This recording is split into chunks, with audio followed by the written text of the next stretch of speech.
Hello everyone. I thought I might do a quick video to talk a little bit about the proper place in the car for your KSDS puppy to ride. I'm doing this today because I think it's important when you have young puppies to really get them used to where they need to ride in the car, just because they are so small and they fit better. In the passenger side on the floorboard, they fit a little easier and they're a little bit more comfortable when they're young and little.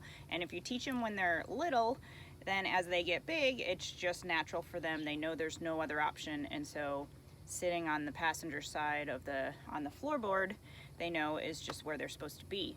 So it's a lot easier. Makes your jobs a lot easier if you start them when they're super young. So I thought I'd quick do a video.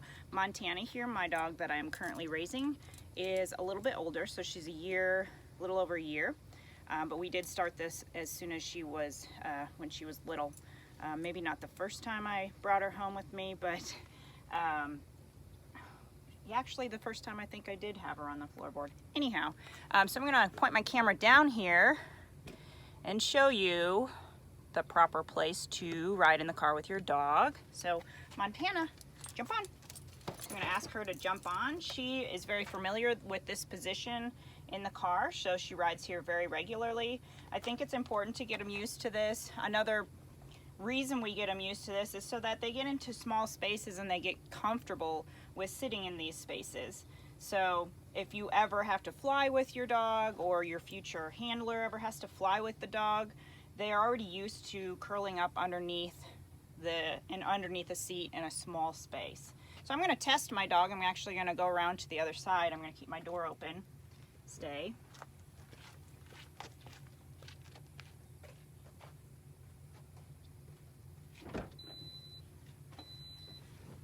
So here I am on the driver's seat. I can easily, as a young puppy, help her and keep her down there.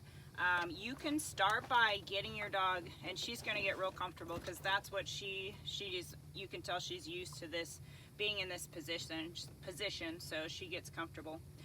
But getting them used to it when they're young is a whole lot easier than waiting until they're a 50-pound dog and trying to keep them off of the seat. So she knows to stay off the seat. She knows to be on the floorboard.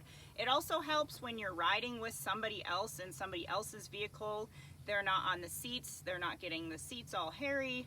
And it's just going to be more routine for them as they become future assistance dogs.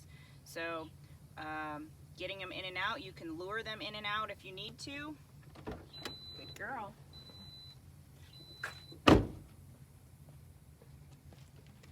Of course, when they're real little puppies, okay, you might have to, of course, help them up, because some of them are so tiny they can't jump up on their own yet. But getting them used to riding down there is important, rather than having them jump up on the seat and getting them used to that. So just getting them used to that. Montana, jump on.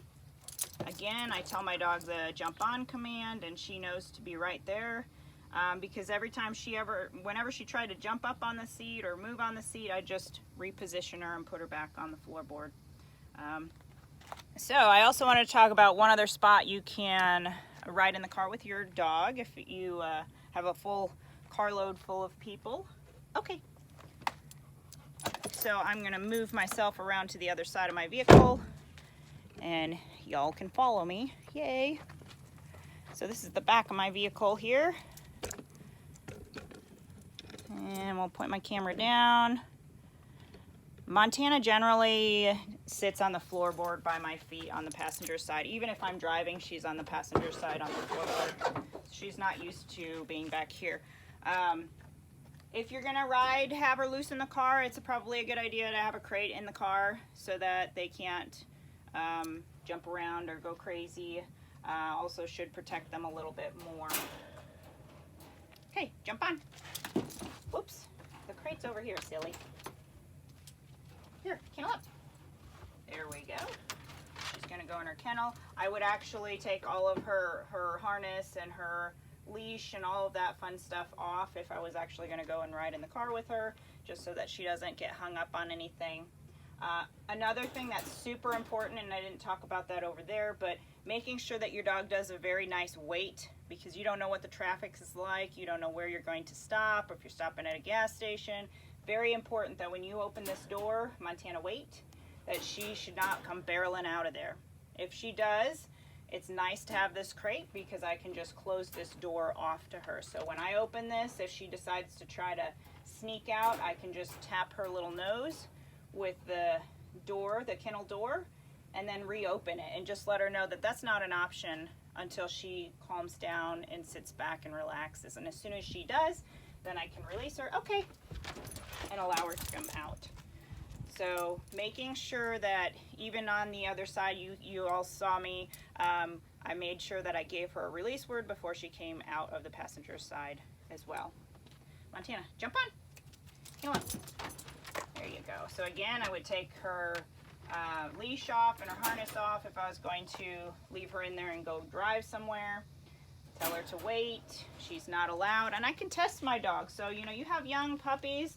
Maybe you're not at this point yet. She's a year old, so she's had a little practice. But if you're not here yet, you might have to sit here and correct your dog or just kind of wait them out until you can open that door and then test them and move around a little bit, drop some treats on the floor, drop some toys, add some distractions so that they really maintain that position.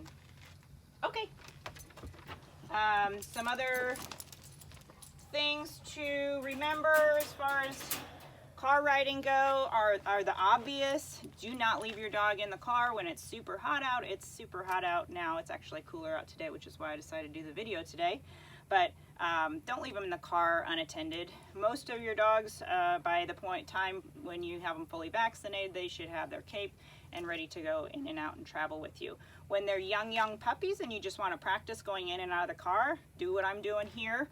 Open that car door, put them in. You might drive around the block and come back. So you're not going to go very far just to get them acclimated. Or you might go in your car and sit in your driver's seat and make sure that your dog can maintain position. And as they do, you can build value by giving them a treat or petting them a little bit, but not going for long trips to begin with, starting with short trips and then building up. But do not leave your dog in a hot car, that's obvious, or a super cold car. Most of our, like I say, our dogs should be with us pretty much most of the time anyways. So, but just a reminder, so hopefully that helps you guys out. Car riding, let me know if you have any questions. Have a great day. Bye.